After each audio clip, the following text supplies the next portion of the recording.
And welcome to the East County Friday Football Review. I'm Ramon Scott of EastCountySports.com, and joining me as always, Adam Paul of ECPreps.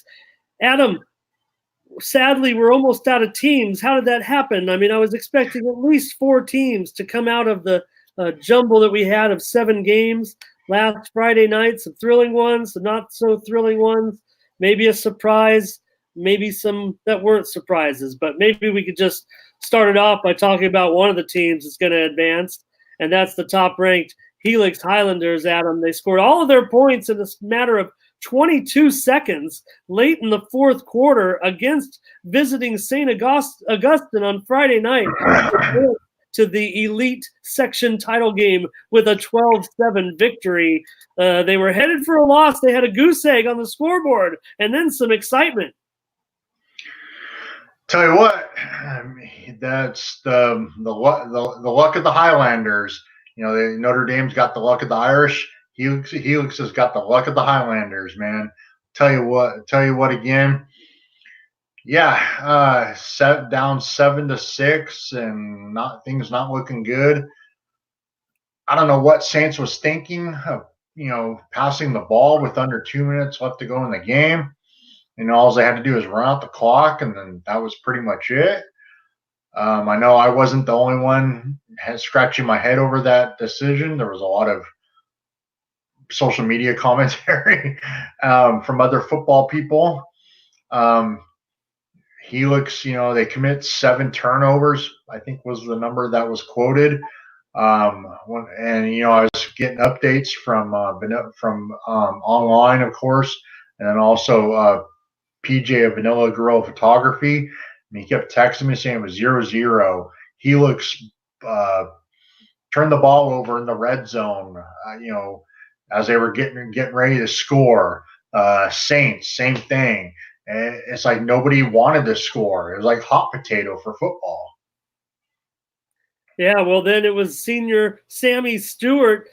Adam, already kind of an established player for the Highlanders basketball team over the last season or so, maybe even longer if I'm not mistaken, but he might end up being remembered in Helix football lore after that 28-yard interception return with 2:01 to play. Adam, Sammy just went out for the football team. When you go try out for the football team at Helix, I mean, there's a lot of guys out there that are Division I prospects, prospects on other levels. Sammy maybe just wanted to be part of the team. Maybe, he's a pretty good athlete, earned a nice spot, and has played quite a bit actually this season. But to end up turning in the biggest play of the season and the biggest moment, that was a far contrast from that regular season meeting at Mesa College, Adam, when Helix won 44-38. The Highlanders indeed overcame those 7 turnovers and used one of their own to get the big touchdown. Of course, Keontae Scott also scored a touchdown on a 10-yard run following a blocked punt by Jerry Riggins of the Highlanders. It was recovered by junior teammate Jaden Brown out near the 12-yard line with under 5 minutes to go. Still took Helix 7 plays to find the end zone, but Scott caught kind of a toss on a jet sweep that resulted in the touchdown. But you know what, Adam? After Scott crossed the end zone and he kind of nailed the defender for Saints, who kind of laid on the turf, kind of stunned. Not only had they just given up a touchdown, but Keontae kind of laid the wood to him with the ball. And, Keontae kind of pridefully stood over him, maybe kind of walked away or walked near him while looking straight down at the player who was down and out, if you will. He wasn't injured at all. He just taken a big blow to the team. So, if anything, Keontae was celebrating very subtly, really. I mean, he was not taunting, I don't think, in any way. Maybe he just said something, because that's the only way that I could see an official throwing a flag on that. It was, prideful, but I didn't think it was disrespectful. Well, they got called for something because they moved the ball back. So obviously the officials thought he was doing something wrong, and out comes the flag and moved the ball back, and unfortunately it was a missed extra point, which would have tied the game, and almost came back to bite them in the butt, almost. If it wasn't for the miracle pick six. by Sammy Stewart, like you said, that costly penalty almost cost them the game. Yeah, and Adam, it wasn't necessarily the criticism, right, of the Saints once they got into that 3rd and 12 situation. Of course, a pass was going to be, something they were going to have to go to, but it was earlier in the drive, right? And they weren't necessarily, interested in killing the clock or killing time off the clock. Yeah, I mean, up to that point, their defense had been playing really well. So that was, like I said, was really surprising to a lot of people, including myself, that they elected to throw the ball. But, Coach Kramer, he's got a game plan, and, they're Saints, and they tried to gamble on thinking that, okay, that into Helix, thinking that they were going to run the ball and maybe catch them off guard. But unfortunately, in the end, it backfired and ended up costing them the game. Yeah, Adam, and for Helix to be shut out to that point, I think that's going to make for a tough task against Carlsbad this week. I mean, of course, we already know the Highlanders without record-setting senior running back Elolion Noah, who's lost for the season with that left foot injury. But there is word that Helix may be forced to shore up its possibly even more depleted offensive backfield for the section final against the Lancers, possibly having to rely upon a combination of Army Brown Senior and Delshawn Traylor and possibly Deontay Scott. Not sure yet, so we don't want to say, but we'll just try to see what happens come Friday. But, the Helix defense certainly can try to keep an eye. They got to corral Cole Wright. I mean, right now, if you looked at all the players in the county and where we stand in the Player of the Year race, which to me looks very, very close. There's all kinds of intangibles with the Player of the Year race, not only maybe for the CIF, but also for the PPR. But Wright looks to me right now to have the most interesting body of work.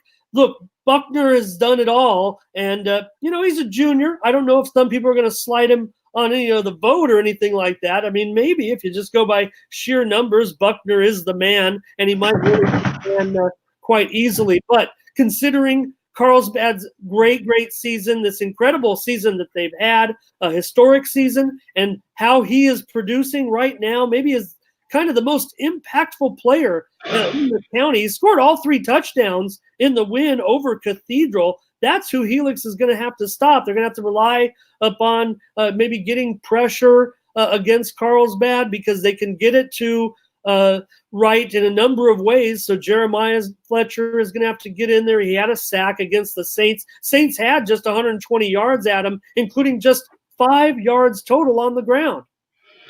Yeah, Cole Wright, he had 9 catches for almost 200 yards and multiple touchdowns on Friday night against Cathedral, and that come from behind, 20 or 21-20 21-20 win. It's going to be interesting to see what happens on Saturday night. The fact that Carlsbad really hasn't done it with, a super stud player like last year and the last few years, they had Asa Turner, who's starting for the University of Washington right now and doing really well. So the fact that they're not doing it with not to say Cole Wright isn't a big name player, but not in the same sense as everybody knew who Asa Turner was. Especially on the defensive side of the ball. I think it's going to be really interesting, especially if Helix is down another man or two or whatever it may be on Saturday night. But Helix, their motto is next man up. As they've shown with Washington taking over for Elolion Noah this year, and then putting Delshawn Traylor in at running back also to split the carries. So we'll see. I mean, it will be interesting. I know Buckner, he had, what was it, 5 or 6 touchdowns Friday night or whatever, the ridiculous numbers that he had. And he had 400, 500 something yards or whatever it was he had. Like you said, some people may hold it against him that he's a junior, or even the type of competition that he's played. That they'll hold that against him. But you know what? If you put him on any other team, I think he still does what he did. Still does what he's doing. Maybe not to almost 1,000 yards. Almost 1,000 yards of total offense in a game type player, but he would still put up the spectacular numbers for any other team in the county. Back to back to Helix and Carlsbad. I think it's going to be a really phenomenal matchup. I think it's going to be in front of a packed house on Saturday night. I think that the offenses, if points were a premium on Friday night, look for them to be a semi-premium on Saturday night. I don't think, honestly, it's going to be a shootout, in the 56-52 type game, type deal. I think it's going to be almost as exciting as last year's when Helix played Saints. Almost as exciting as last year's game, Division I championship.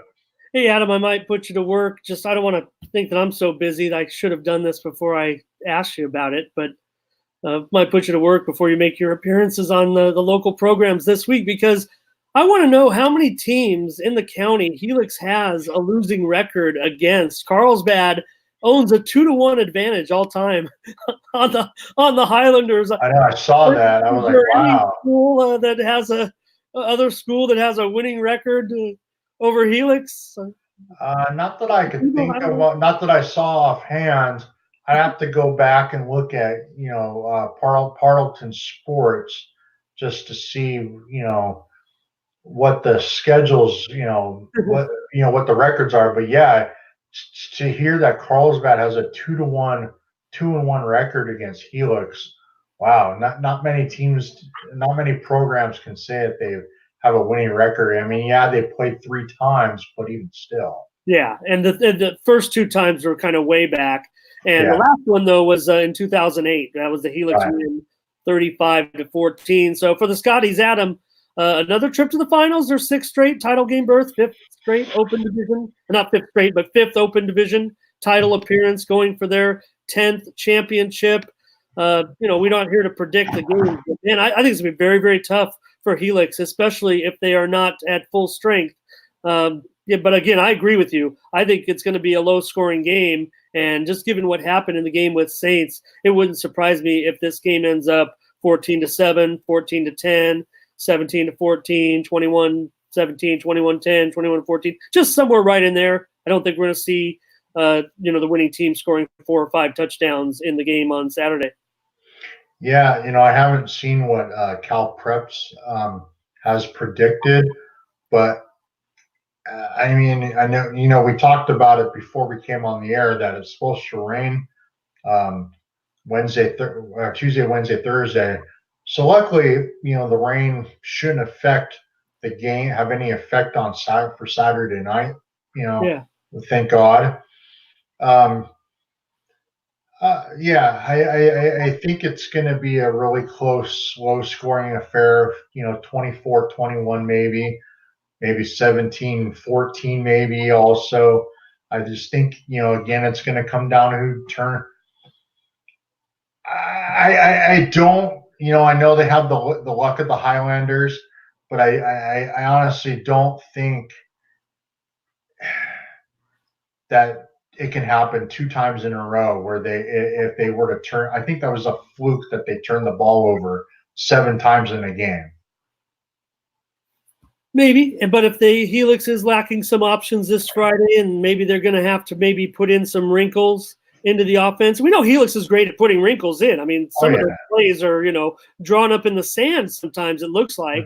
I'm not criticizing them at all. I think they're highly effective plays, and getting the ball to their different guys. They're different guys that can make different kinds of plays. So, Adam, I just happen to have ECPreps open, looking at those projections. And this one says that Helix is scheduled to win 28-21. I can see that. I can see that score too. I'll take under 49. Yeah, I can see that. I would go with the under if I was if they were actually putting all that type of stuff on high school football here in San Diego. I would take the under because I honestly don't think that they're going to score more than 50 points combined. I got jealous really of Braden and Chris picking against the spread, because you'd think, if anything, that's what I'd really be into. But I kind of drew the line there at doing that. But now that they're doing that, I might change my whole way of thinking here, because that's more fun that way. So anyway, I'll take a total. I'm going to go under 49 in the Open Championship. But anyways, Helix projected to win. But again, if Helix does not have the full personnel that they expect, that's going to really close things up. And as far as the Player of the Year race is concerned, I mean, I might want to make a prediction there as far as the television station, because we know who the KUSI has as their 7 guys. Adam, I don't know if you wanted to, throw it out there who's going to win that. But, I mean, Jaheim's on that list. Elileon Noah's on that list. Cole Wright's on that list. Keyshawn Smith is on that list. Keontae Springs. Looks like Keontae could start to draw a lot of the vote. It's kind of a weighted system they do between some of their guys that have a vote, and coaches and executives, officials, if you will, CIF officials, all those guys, and the fans even get a vote here too. So I don't know if you feel like predicting it, but it just feels like the way it's going. Keontae had those big numbers. We're going to talk about that game in just a moment. Or if you thought somebody else might get there. Yeah, I don't know. I mean, to me, it's a popularity contest with that. It's not really that, in my opinion. Yes, last year the correct person won it. Jamon. He should have also probably won the All CIF Player of the Year also. I don't know if I had to pick. I'm gonna go with Jaheim. Really? Okay. I really like him. Will you be voting for him in the CIF meeting, or can I ask for that? He's got my vote for quite a few things. Okay. Just on that podium, though, that PPR podium, though, maybe your candidate is not up there for the Player of the Year, is what I'm feeling right now. Maybe out of those 7 players on the PPR, because Tyler Buckner, to me, here's the thing that the TV station, and I've kind of hung out with them a little bit. They've never picked a junior because they kind of want to pick seniors every time, but it's just too tough to ignore the body of work of Tyler Buckner. I mean, these numbers are incredible, Adam. He's starting to really, really step it up with some of his career statistics right now. I know. I know. And they need to get over that. Not picking a junior. To me, that's ridiculous. It's just like these people that have I've talked to quite a few people who have Heisman votes over the years, and I know quite a few actually. And they've wised up in their over the last couple years, and not picking just a senior, because there's some underclassmen who've had phenomenal numbers. Well, obviously the argument against Buckner would be that the competition that he plays, but really, is it really that much different when you're talking about playing entire defenses? Yeah, I think it is. There is a consideration of difference, but I mean, you have a guy who's already, committed to play at the University of Notre Dame. He's a 4-star prospect. 3,800 yards and 44 touchdowns this season, and 1,200 yards rushing and 23 touchdowns. The Knights are in the Division II semifinals, so that's pretty good. That's not Division III or IV, whatever that means, right? So I don't know. It's currently the second highest single season completion percentage in section history, 68.4%. So mainly, I don't know. It would seem to me like that might be the way you're talking about it. You might think that he deserves the vote of CIF anyway. Oh yeah, most definitely. He's gonna get put up there on the whiteboard when we go in there into that meeting and meet on that. And honestly, if like I said, trying to get a vote out of you for what you're going to say. Anyway, there's still games to go. Anything could change. Love to see. I understand that, but up to this point, I know, winning a championship, yeah, that does help, but what he's done, I mean, that's super impressive. Well, and the reason we got into this conversation is because I brought up Cole Wright, Helix playing Carlsbad, and to me, over the last couple of weeks, man, Cole Wright has really been the best player in the county over this little run here towards the end of the season, and pretty outstanding dude, it seems like, too. So good on you, Cole. Looking forward to seeing him go against that defense. I mean, the Highlanders are going to focus on him for sure. Worry about the rest later, I think, especially if points are going to be hard to come by. Looks like the rushing is going to be hard to come by in that game. So let's move on and talk about this one. This is I don't know. This goes under the upset category. This goes under the surprise category. This goes on the disappointment category, Adam. Steel Canyon had a 19-0 lead early in the third quarter, and Oceanside came all the way back and won the game in overtime, 26-19. Great season for Steel Canyon. Real disappointment. If you see these interviews with Coach Scott, Coach Longerbone at the end of the game, you could see the disappointment in his voices and what he told me. I was there. Yeah. And yeah, that was your interview, right? And what he told his team, Adam, you were right there too. When he addressed his team, he said, hey, you know what? If it hurts, that means it meant something to you. And I think Coach was hurting for his players as much as they were hurting for themselves. Well, the fact that they held, the great Kavika Tua for Oceanside, who is considered by far one of the best running backs ever in that program, to only 7 yards or whatever it was in the first half, because it was under double digits. It was under 10 yards. He was only had like 6 or 7 yards rushing total. Yeah. Up to that point in the first half. And then, they were, up 19-0 early on in that third quarter. And it's like, okay, I don't know. It's like Oceanside made the adjustments and Steel Canyon. I don't want to say that they didn't, keep the gas pedal going, but something changed, and Tua was able to run wild in the second half. He finished up with almost 200 yards on the ground and multiple touchdowns, and he caught a touchdown also, and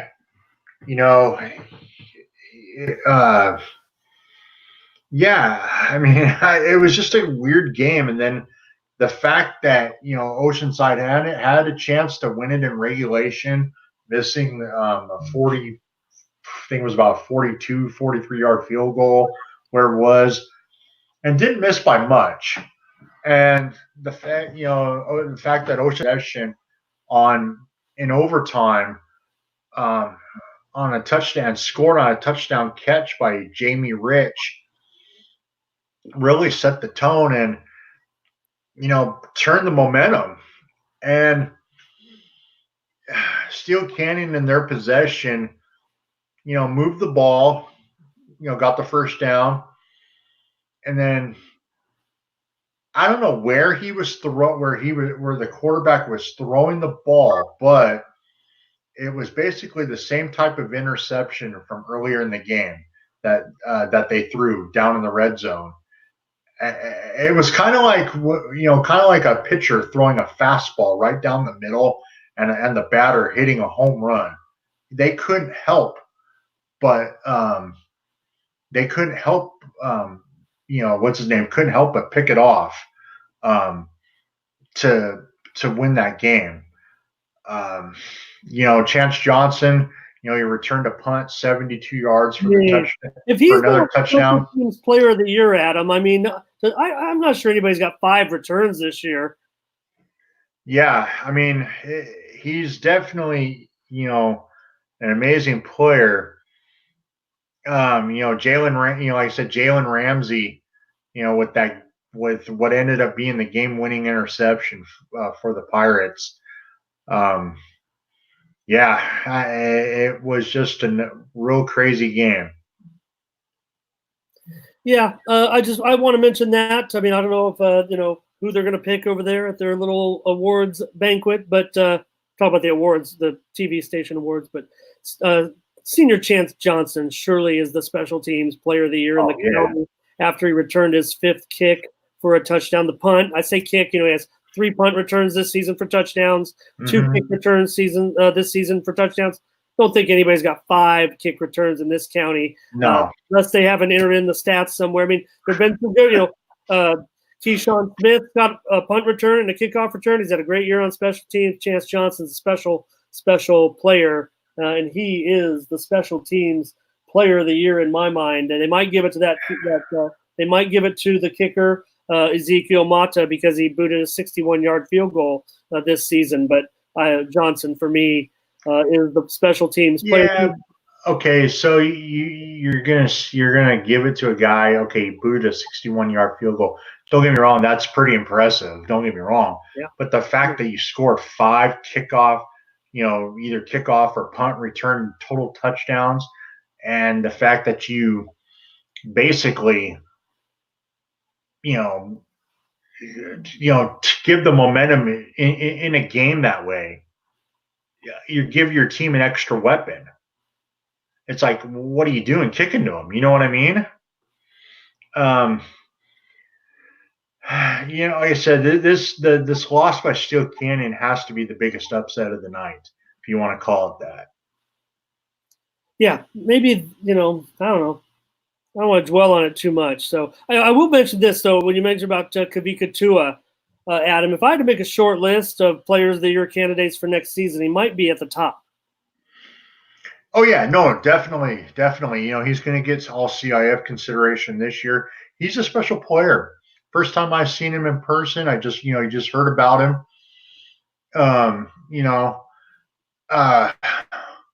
And he talking to a couple Oceanside gurus, Tommy Gutierrez, the Oceanside OG online.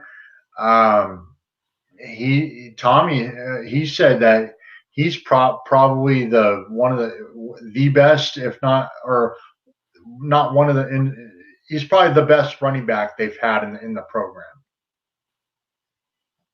Well, again, good job by Steel Canyon. Great season. I know everybody's disappointed over there, and sure, that's the way it went. But Oceanside, maybe a little better than that 9 seed. That's just kind of the way it worked out. But also want to mention, Chris Carter. He had that big run. Early in the game for Steel Canyon. That kind of set things off. I mean, that's how they got off to that tremendous start. And it was 19-0. You just figure. That they have it. But then to see kind of a defensive breakdown that they had when, Oceanside completed that catch to tie the game. You don't really see that, from a Steel Canyon defense getting open like that. No, like I said, just the fact that they scored 26 straight points. I mean, it was just something, like you say, you just don't see a defense like Steel Canyon, especially what they had done up to that this point in the season, to happen against them is quite surprising. Yeah, and actually, I wish I had more information about Steel Canyon, but I didn't get who scored the 3rd touchdown. I mean, I don't know if Chance maybe had 2 touchdowns in the game. I'm just not sure who scored the other touchdown. Like I said, we know Chance. And we know Chris Carter had the run. We know Chance had the punt return, and I didn't see the Steel Canyon stats. Oh, it was I can't I can't pronounce his name. It was a the kid with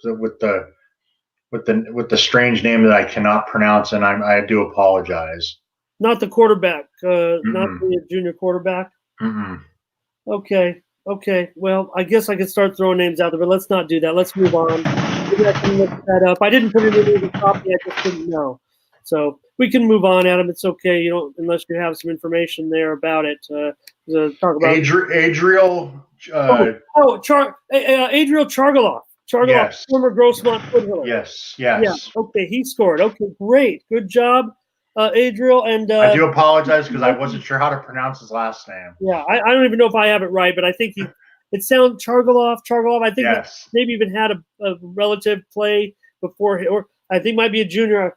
Again, I didn't know, so I'm a little caught off guard there. Let's move on to this next game. Thank you for doing that, Adam.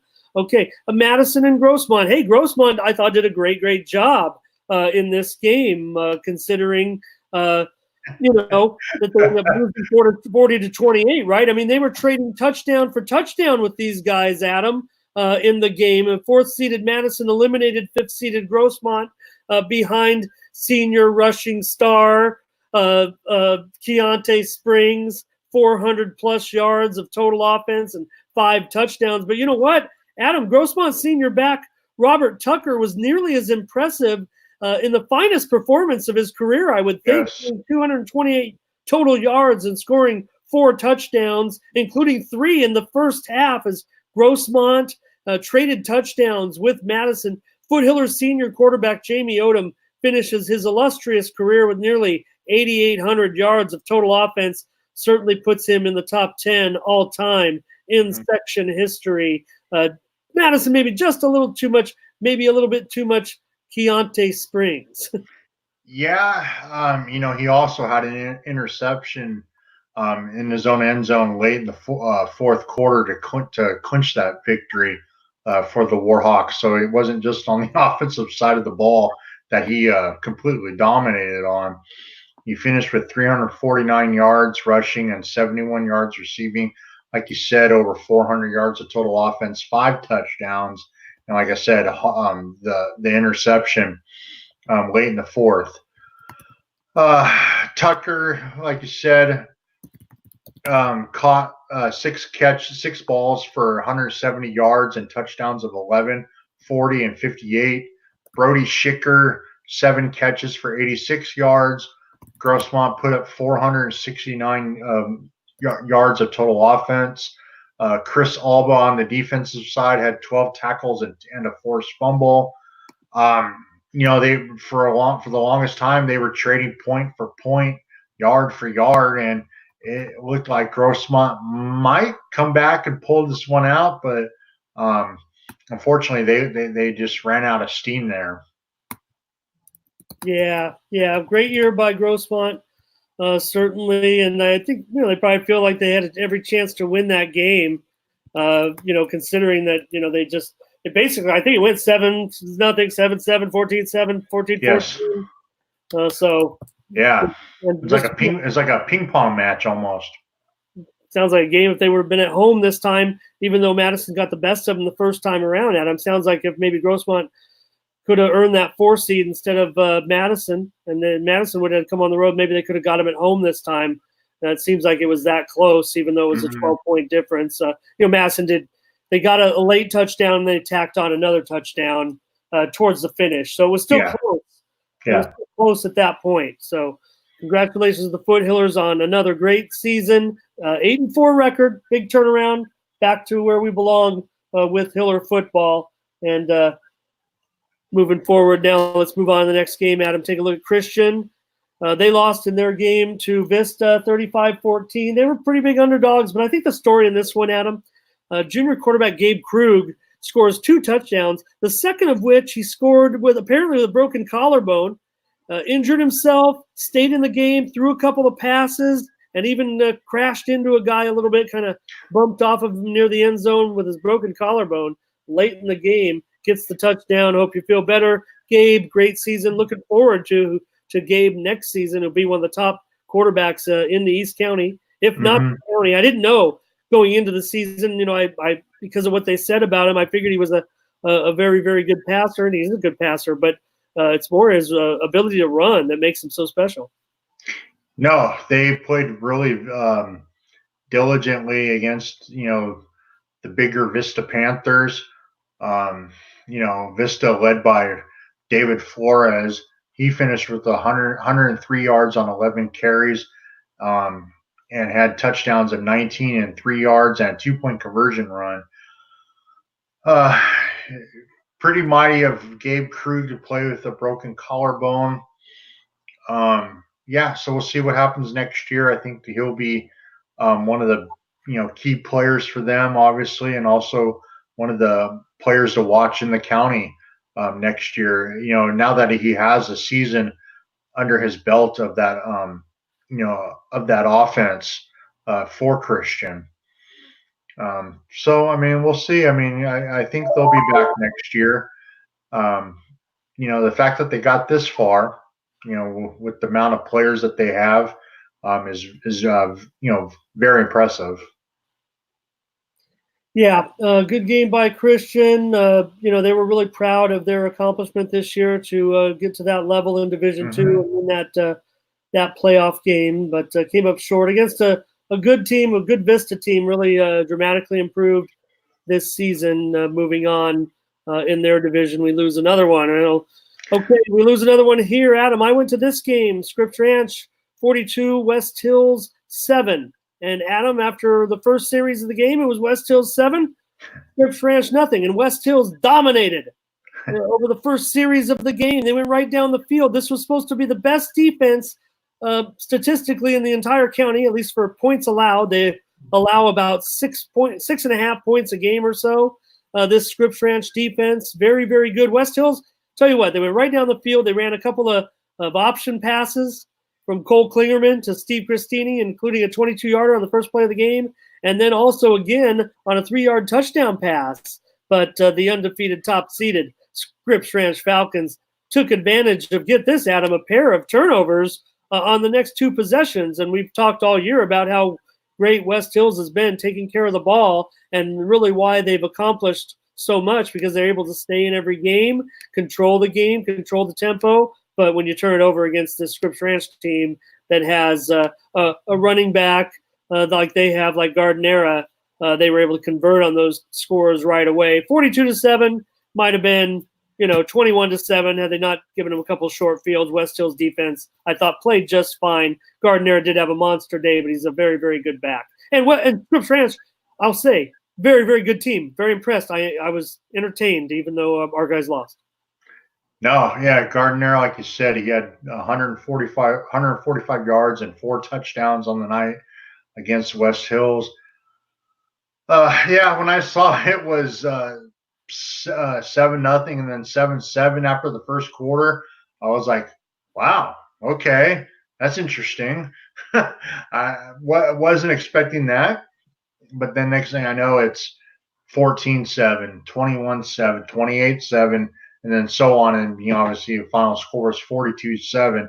I was like, okay, that's Scripps Ranch is like, okay, you guys, we're done playing now. It's time for us to turn on the afterburners, as you want to, as if you say. Yeah, and Josh Alagata, the senior for West Hills, he had a sack, and senior Parker Bell had a tackle for loss on Scripps Ranch's first series. So West Hills finishes 7-5. I think it was a pretty good season for West Hills, being in there, competed for the championship on the final night of the season, won a playoff game, and I think it goes to show that all's well in West Santee. They like to battle for that, get that one trophy back, but they did get that, other trophy. So anyway, Scripps Ranch over West Hills, 42-7. Congratulations on a good season to the Wolfpack. Okay, Adam, big time excitement in Santee, or should I say in Lakeside this week. Adam, the Sultans will have their San Diego CIF Division IV semifinal game against red hot visitor Orange Glen, possibly move to the Vaqueros Stadium on Friday night. We'll let you update us on that in a moment, but maybe you could tell us about this one. A great night for the Sultans. Nathan Temple leading the way. Overall, good performance. Good job by Escondido. I don't think it was ever a scare, but Santana. Ooh, Uh-huh. it was close. And then obviously Santana kind of pulled away. However, talking to some people who were there, had Escondido been a little more consistent, they possibly, could have won this game possibly. Temple 13 to 22 for 185 yards and 2 touchdowns. Jared Forster 7 catches, 117 yards. Randy Smith caught 5 balls for 57 yards and a touchdown. Brooks Mutah had a tad over 108 yards, or excuse me, had a tad over 100 yards and a pair of touchdowns. Early on, it was, back and forth. It was 14-14 or whatever. I saw the score and in the tweets that we were tagged in. And then it was 21-14, and then, Santana kind of scored a couple touchdowns. However, unfortunately, they lost one of their key players on the offensive line, Andy Gombieski. That's a huge loss for them, considering he was their starting center and their glue and rock on that offensive line. Up to this point, they hadn't had any, knock on wood, hadn't had any injuries. And after he left, it kind of wasn't the same. So we'll see what happens when they go to take on the Orange Glen Patriots, who, like Monte Vista, have a big bruising tailback in Mr. Cale Patterson, and and a quarterback, Ethan Villalobos, who can sling the ball a little bit. So it's going to be interesting to see what happens in that game. But in the Escondido, Nathan Hughes had the big 48-yard pick six, which kind of gave the Sultans the momentum, as you call it, in the game, extended their lead. Randy Smith, he was able to extend his career touchdown record to 33 for his career with his catch. As he, had previously broken the record of John Fields, who had caught 27 from 27 touchdowns from 1997 to 1999. So we'll see. On the defensive side, Cameron Laricchia had 7 tackles. Dawood Sadler had 10 tackles, and the big man, Michael Richter, had 14 tackles and 2 sacks and a forced fumble. Oh, jeez. So his sack total is up there in the career sack record for both a career and a single season for the Sultans. So it's going to be really interesting on Friday night. See what happens there. Yeah, no doubt about it, Adam. And I think for the Sultans to kind of corral, I think the Sultans, and I don't. Do we know if Gumby is he out? Is he out for this? Is he out for this game also? I believe he's out. Yeah, I believe so. I haven't heard anything otherwise. That sucks, because here's the thing. I mean, I think Santana, you mentioned Orange Glen's talented players. I think the Sultans have more talent than Orange Glen, but I think Orange Glen's got the best player on the field. So I think that Cale Patterson, he's currently 5th on the all-time section career rushing list all of a sudden. He's approaching he might even pass. I think he's over 5,500 yards now, and he's also in the section's all-time top 10 in career rushing touchdowns with 63, and he has 73 overall career touchdowns. So, he also one of the top players for scoring points in section history, and he's not done. So that's go ahead. No, he's a beast, and over the years, including this year, Santana has had trouble with teams who have a big tailback. Monte Vista, they run that funky offense. But Isaiah Gardner that night had 5 touchdowns and over 200 yards rushing, and they dominated the Sultans, 37-10. Now with Orange Glen team who's kind of like Monte Vista, but doesn't run a funky offense like they do. Their quarterback can actually throw and run. As you mentioned, Kale Patterson, and as we've talked about him before, the kid's a beast, and he's gonna. I think he's gonna give the Sultans trouble. I'm not saying they're gonna win. I'm not saying the Sultans are gonna lose.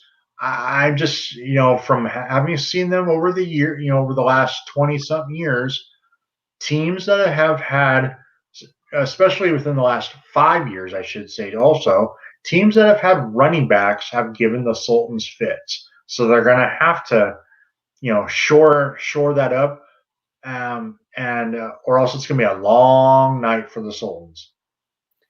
And Adam, Santana is playing in their sixth section division semifinal, right? And they're going for their third title appearance, but they still haven't won that championship. Now, how do you think this is going to?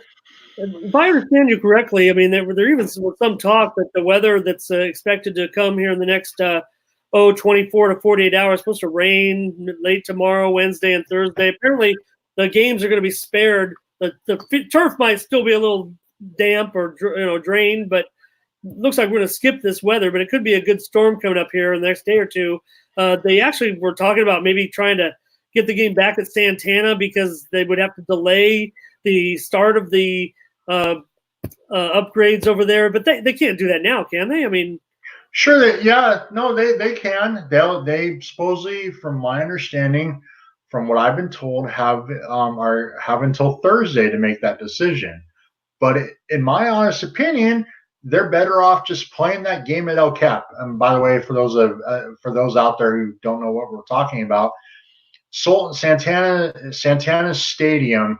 Yeah, thank you. Their track is scheduled to be renovated right now. They closed the stadium after the game on Friday night, basically, and it's from how it was explained to me that they use glue, some sort of turf glue or some sort of glue to put on the turf, on the bottom of the turf, and it has to dry and it can't be wet. So if it does rain the way that they are talking, the way it's supposed to rain, the way it's supposed to, then they're going to have to delay the work on the track. Yeah. Now, so what's that? This is an installation of a new track. Yes. It doesn't have anything to do with the turf. No, just the track. But just still, the track. Yeah. Still, because of the construction, safety issues, whatever, we can't. Yeah. Do it or whatever. Okay. Well, that'll make some excitement. I don't know what it'll affect. I mean, it's still, it turns out to be like a, 4-mile drive or so for Santana. But it's still a 35-mile drive for Orange Glen, Adam. Yeah, but the fact that they can make the decision to make a 360 and play this game at Santana when you've already advertised, it's pretty well known out in the community that it's going to be played at El Cap. It doesn't make any sense to me why you would make that decision to play it at Santana. Like I said, when in the community, it's already well established that the game is going to be played at El Cap. Obviously with El Cap, the El Cap deal, they gotta, there's all the logistical things such as who's manning the ticket booth. Is it El Cap or is it somebody from the people from Santana? Who's setting up the field? Is it El Cap or is it Santana? Who's doing what? You know what I mean? Like snack bar, everything from snack bar to setting up field to ticket booth, ticket taking. Having been in that industry for almost, for over 20 years, there were times where we had to, make a 360 call and, go somewhere else and, because something happened to our field, up at Grossmont College or whatever, and we had to go play somewhere else. Okay. And, but it's a minor thing, but it isn't a minor thing. Well, I just think it's kind of a big deal. The timing is awkward. Yes. I don't know if I even heard about it at the beginning. I wish that somebody would have said something about maybe they knew about it. And I don't think Santana was going to say, like, hey, postpone this because we're going to go all the way, right? I mean, they don't have any control over that. This is all determined by it was something that could have been. They got it. The construction crews, they don't. No, it was something that could. It was something that could have been. It could have been done in the. It could have been done in the summertime, from my understanding. But I don't know all the, the thing, the logistics, and what the decision making was, why it wasn't done in the summer. I don't know. But it is what it is, and it's already causing havoc already because Luke Phillips, the AD, who runs one of the biggest boys varsity soccer tournaments, here on the West Coast, has already had to postpone, or not postpone, but cancel a lot of the games that were supposed to be played at Santana. So not many teams are going to be in his big tournament this year. But like I said, that's, it is what it is. And if they make that decision on Thursday to play at Santana, like I said, I think you should just let them leave it at LCAP. Well, it'll make for an interesting atmosphere, I guess, out there. I don't know. I don't know. A lot of people say, hey, it doesn't affect its high school. It doesn't matter if you're not necessarily on your home field. I think it does. But anyways, Adam, you and I are so old that the last time that these two teams met, we weren't even born yet. So that's not good. No, it's yeah. What's even funnier about that is I was talking to my good friend Skip Stevenson, who actually was in the last game that they played back in 1968. Oh boy. When 6. Yes, he caught the touchdown. It was was played in neutral site. So hey, there you go. Last time they played, they didn't play it. They played on neutral site. Santana won. Yeah, no, because the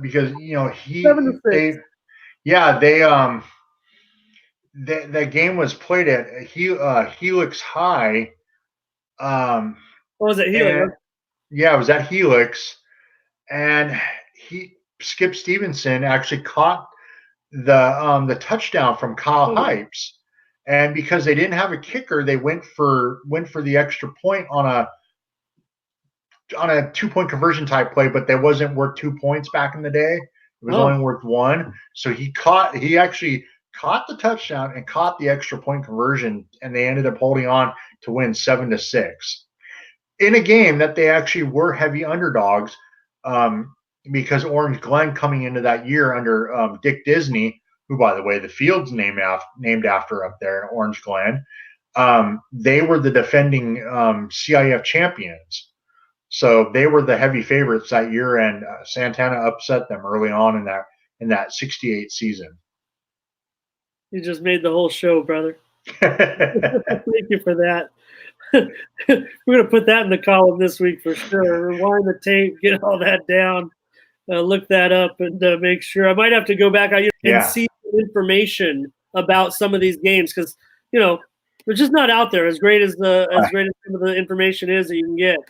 Okay, so anyway, Adam, the winner of Friday night's game will advance to meet the winner of another semifinal showdown between second-seeded Sarah, which we know the Sultans already beat this year, although there were some circumstances maybe Sarah was not at full strength in that game. They're playing second-seeded La Jolla Country Day, and I don't think it's any given that Sarah is going to win. I think they're favored. But if La Jolla Country Day could advance, don't forget what happened last year when La Jolla Country Day played Santana. Oh, yeah, no, that was a record-setting 5-hour game, basically. I think, what was it, 73-56 was the final score, if I recall. Multiple all sections CIF, school, county records were set in that game. It was the battle between Kreutzmann and Temple, and like I said, multiple CIF, county, school, whatever records you want to call it, were set or tied or broken in that game, basically. Yeah, and I mean, there's no indication that same thing would happen if they did play La Jolla Country Day. I mean, Sarah's expected to win the game. I can look up the CalPrep stuff here real quick, but let's just face it: the Sultans' defense is probably twice as good this year as they were last year. The only caution is that La Jolla Country Day, they're averaging 47 points a game, and Sarah, they're not too far behind them. They played even a tougher schedule. They're averaging like 36, 37 points a game. So. No indication that, we're going to see, 70, 80, 90 points score. I think the Sultans defense is a little bit better. The projection says Santana by 20 over Orange Glen and Sarah by 17 over La Jolla Country Day. But just have a feeling that both games are going to be a lot closer. Yeah, it's interesting that they predicted the 20-point victory for the Sultans. I mean, I know they're scoring points, but again, not since they played West Hills have they played a complete game. I don't know what the issue what's going on, and we'll see how that injury. If he's out for the game, we'll see how that injury to Gumbieski affects the Sultans, especially since he's their starting center. And one of the better offensive linemen for them, because like I said, up to this point they hadn't had any injuries. Knock on wood. No, I think it is big. So, okay, let's talk about real quick. It's the El Cajon Valley Braves. Congratulations on a great season, El Cajon Valley. They snapped an 18-game winning streak. They won their first 3 games of the season. They won a playoff game by shutout, might I add, Adam, and two of the biggest. Hey, Adam, 2 of the most electric players in the East County are going to return for the Braves next season, as well as their quarterback, who's also pretty good at stacking the quarterback, talking about Joe Malone, but also Demarius Hyde, Clarence Johnson. Also, sophomore Jaden Barnett, he had 65 yards on 2 receptions in this game. Not many highlights for the Braves as they went out to Vincent Memorial, but Barnett was probably the star of the game for the Braves. I think the real highlight is they held Vincent to 23 points after that was, they were at home this time, and Vincent came here and kind of beat the Braves pretty good in the regular season. So I think it just goes to show. I think the Braves. Hey, Adam, I don't know. Watch out. Who one of those teams next year? I don't know who it might be. Might be some way because of the increased number of league games. The Braves are going to be even more improved. I think it's time we end that league losing streak next season. Let's put all the other teams in the Grossmont Valley League on notice and don't be caught sleeping next year and be that team because the Braves are going to get you. I agree with that, actually, because, talking to Kevin Kelly, one of the assistants for El Cajon online, he's really, this was his first year coaching for them and for high school football. And, he was pretty excited, disappointed in the loss, of course, so, it sucks, but he's really optimistic about the program and its future. And I would agree with that. I mean, like you said, their key players are all young and coming back. Demarius Hyde, Joe Malone, Johnson. Is that what you said? Yeah. Yep. Johnson. Clarence Johnson. I'm sorry. Yeah. And Barnett. The future is bright for El Cajon. Again, Coach Osborne and company are, hopefully making things, keeping it interesting out there and at El Cajon and making sure that the kids stay eligible and, doing what they're doing. And it's a testament to Coach Osborne and his staff because, as you know, that's a tough place to play out there at El Cajon because of eligibility and things like that. Yeah, Coach Osborne, after the game, he said these kids gave everything they had for me this year. We had a whole mix of players, young and old, selling out for their teammates. Each young man sacrificed a lot to be with the team and to go to all the required activities. These kids have grown so much and had to overcome a lot of adversity to make it to this point. Our guys and our staff have a lot to learn from this season. The last couple of weeks were unfamiliar territory for many, and they learn a lot when it comes to both maintaining and being at your best at the very end. They fought hard in the game against the Scots, and I know the score doesn't show it, but they went back and forth in this one for a majority of the game. The defense came up with many big stops. The offense just couldn't get it going, struggled up front a little bit with the Scots pressure, but right before the half, they suffered a bit of a downer with an injury, and they still fought well. In the end, Mario Jacobs caught a throwback screen at the end and came up short of the end zone at the 1 yard line. They tried to punch it in, but came up short. So they were trying all the way. Coach Osborne said this is a special group and the beginning of the changing face of the program, and he can't wait to see what each senior will have for him after this, heading into next season, and what happens to them most after their football careers are all over. It's what's the most important for Coach Osborne. Well, you mentioned an injury. That's the first injury I've heard of, for them this year. Whereas, if you recall in years past, they'd be doing really well, and then all of a sudden they would get the injury bug of some sort, and they're to one of their better players, and their season would be shot. It was the 1 year I think they were 3-0 or something like that, and they barely lost to Sarah. Next thing you know, they had an injury, one of their top players, and they lost the rest of their games. Something like that always happens to El Cajon. And you said, you mentioned the injury. And I'm like, I don't recall any real bad injuries for them this year. Knock on wood.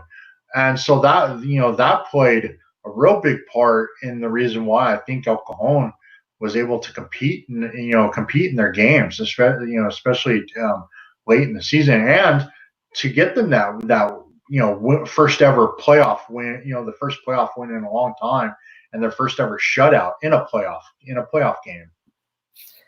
Yeah, I think we'll get that name out and make sure that Louis Alea is okay. He's a junior, he's the big guy on the line, and make sure that Louis is doing good and okay. Hope you feel better, buddy, and a great job. And he'll be back next year. As long as I said, they do lose a few players, but the Braves really did have a kind of a young roster, and maybe things are brewing just at the right time. And I'm not going to mention any team that they might beat. So you can see all the teams in the Valley League. Like I said, those are strong teams, and the West Hills is it's gonna be even tougher for them. I mean, El Cajon Valley, it's gonna be even tougher for them next year because adding a league game or two for them is not the best scenario. They really need to schedule teams that are more their equal and maybe in Division 5, and that gives them a better chance.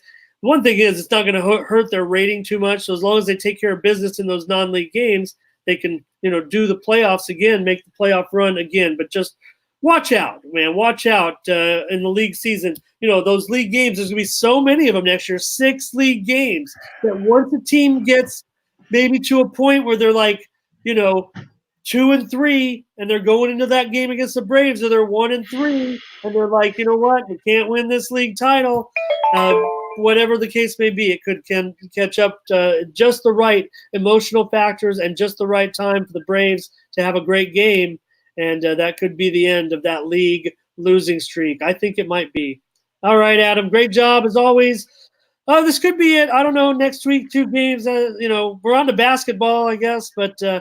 If we don't do anything, if we don't review those 2 games, I want to just thank you for a great season, great information. I think it was on display when you talked about the game from 1968. We weren't even born yet. Who scored? We're going to be, we'll be back at this, talking about other things. We got to have Montel back on, to get more information, about his All-Star game and whatnot. And there's also some other pressing matters we should be talking about, for the in our community for football and stuff. No, it's been a blast.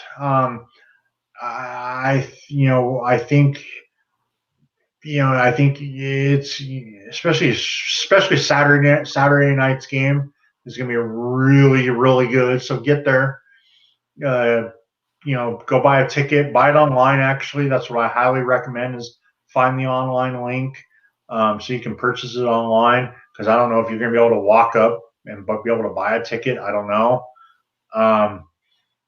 They may limit the tickets online. Then you'll be forced to buy a, have to walk up and buy a ticket.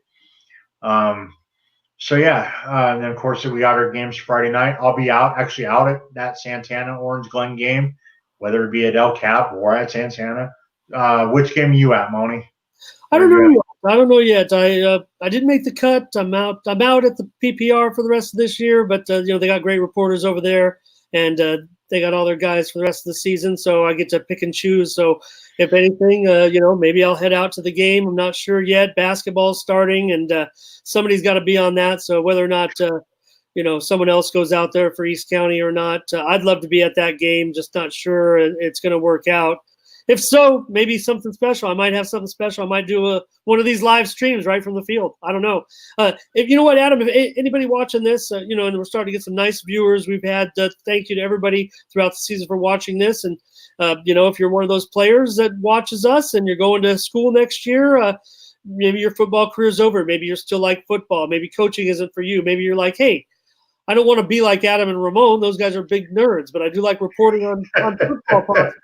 So if you like football like me and Adam do, and the reason we do this is because we kind of like football. And anybody can go out there and talk about the Chargers and the Chiefs and that game tonight and what happened and whatnot.